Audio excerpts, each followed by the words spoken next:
পুড়ে যাক, জ্বলে পুড়ে ঝাড়খার হয়ে যাক, তাই বলে সত্যি কথা কব না? এই কোনটা সত্যি রে? এই মকরধ্বজ, কোনটা সত্যি? প্রথমে ফাইনাল করলে এই মেয়েটাও দেখা লাগতো না, আর দোলাইও খাতি হতো না। দোলাই খাইয়ে কিভাবে যে বাড়ি এসেছি আল্লাহ জানে। এই এই ফাজিলের ফাজিল, খালি আল্লাহ জানবে কেন রে? হ্যাঁ, নিজে জানো না? বেটাই তো শীত হয়ে গিয়েছো। একলা তো চিতই নি। এই তোর জন্যই তো আজ এই অবস্থা। মিথ্যা কথা করছো কিছু জন্যই, তোমার জন্যই। এই খবরদার তর্ক করবি না।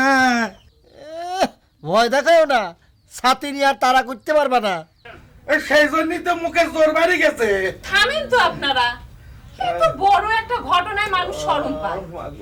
ব্যথায় ঠিক মতো হাঁটা চলা করতে পারছে না, মুখের জোর কারো কমেনি। দাদি কিডা এই যে নিয়ে এসেছি। কিডা আসলো? ও নানা আসছে। সালাম আলাইকুম। সালাম আলাইকুম কেরা ভাই। ওয়ালাইকুম সালাম।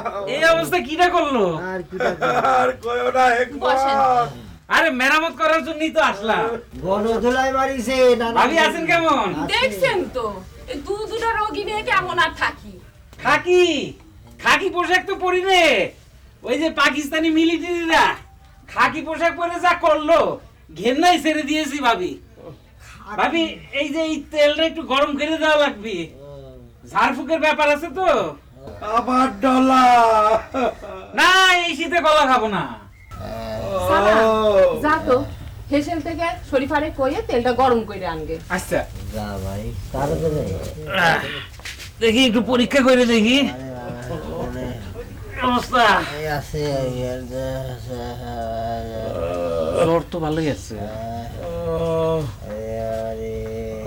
কোথায় কোথায় ব্যথা? ওরে ওরে ওই ওরে বাড়ি আরে বাবা রে। ওরে ওরে গেলেম গেলেম। বাবা রে, আওয়াজ দিয়ে কি হবে? কি করছো তুমি? কি কবা? তুমি কি কবা সে তো বুঝতেই পারতেছি। জবর ডলা খেয়েছো?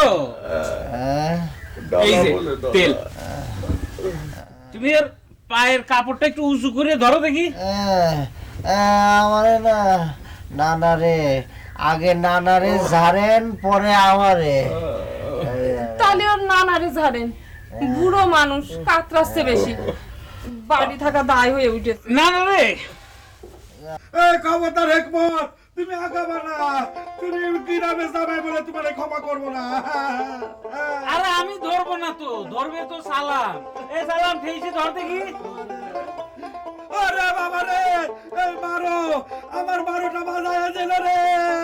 আরে বাবা রে, মারে মারে মারে গেলাম রে। আরে মারে, এই সত্যি সত্যি মারে রাখতে।